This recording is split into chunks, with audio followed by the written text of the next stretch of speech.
আপনাদেরকে দর্শক, আমি এই মুহূর্তে আছি নোয়াখালীর বেগমগঞ্জ উপজেলার চৌমুহানি হকার মার্কেটে, যেখানে আপনারা আমার পিছনেই দেখতে পাচ্ছেন এখানে জেলা প্রশাসনের নির্বাহী ম্যাজিস্ট্রেট এবং র্যাব 11 CPC-3 এর কোম্পানি কমান্ডার মিথুন কুমার কুণ্ডুর নেতৃত্বে এখানে অভিযান চলছে। কিছুক্ষণ আগে আমরা দেখেছি রাধা মান্ডব এবং শ্রী শ্রী রাম মন্দিরের পাশেই সেখানে হোসেন প্লাস্টিকের একটি প্লাস্টিক কারখানায় সেখানে র্যাব এবং নির্বাহী ম্যাজিস্ট্রেট অভিযান পরিচালনা করেছেন এবং সেখানে আমরা দেখেছি 6 লক্ষ টাকা হোসেন প্লাস্টিককে জরিমানা করা হয়েছে। এরপরে আমরা দেখেছি এখানে হকার্স মার্কেট আরেকটি প্রতিষ্ঠানে এখানে র্যাবের অভিযান চলছে এবং নির্বাহী ম্যাজিস্ট্রেট আছেন। এখানে আমরা দেখেছি যে 50,000 টাকা এবং 1 বছরের যে কারাদণ্ডের সেই বিধানের কথা ওনারা আমাদেরকে জানিয়েছেন। তো আমি এই মুহূর্তে একটু কথা বলবো জেলা প্রশাসনের যিনি নির্বাহী ম্যাজিস্ট্রেট আছে।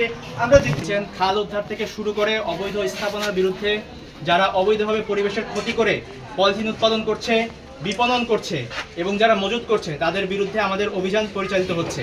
এখানে আমাদের পরিবেশ অধিদপ্তরের ডিডি মহোদয় আছেন, আমাদের আইন শৃঙ্খলার কাজে নিয়োজিত আছেন র্যাব, এছাড়া আমরা বিভিন্ন সময় সেনাবাহিনী, আনসার ব্যাটালিয়ন সহ সকলের কাছ থেকে সহযোগিতা পাচ্ছি।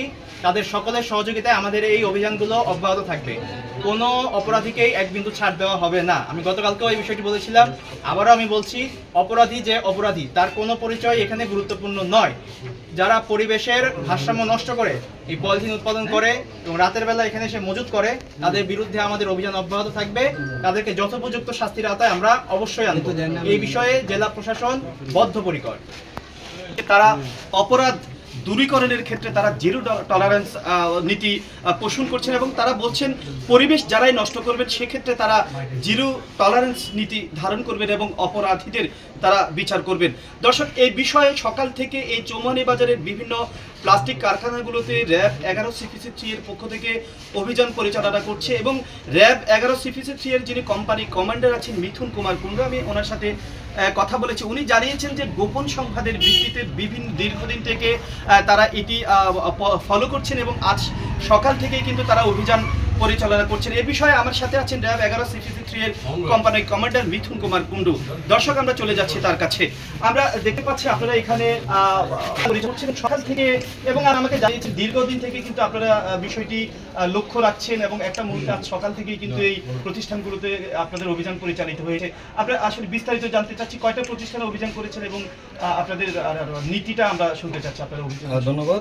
আমরা এই যে পলিথিন এবং পলিথিন জাতীয় যে দ্রব্যগুলো পরিবেশের ভারসাম্য নষ্ট করে, তো এই বিষয়ের উপরে আমরা গভীর নজরদারি করি। আমাদের অধিনায়ক র্যাব 11 স্যারের সার্বিক নির্দেশনা এবং তত্ত্বাবধানে আমরা এই গোয়েন্দা কার্যক্রম পরিচালনা করছিলাম এবং আমরা বিভিন্নভাবে জানতে পারি এই চৌমুহানি বাজার এলাকায় প্রচুর পরিমাণ এবং অবৈধ পলিথিন উৎপাদন হয় এবং বাজারজাতকরণ হয়।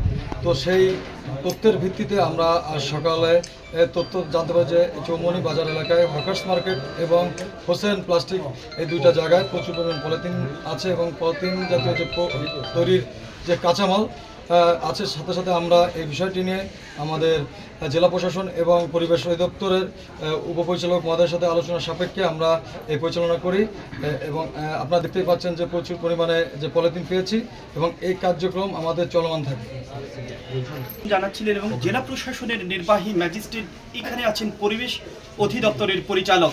3টি বিভাগের সমন্বয়ের মাধ্যমে এই নোয়াখালীর চৌমুহানি হবে পরিবেশ দূষণ থেকে মুক্ত, এমনটাই প্রত্যাশা প্রশাসনের।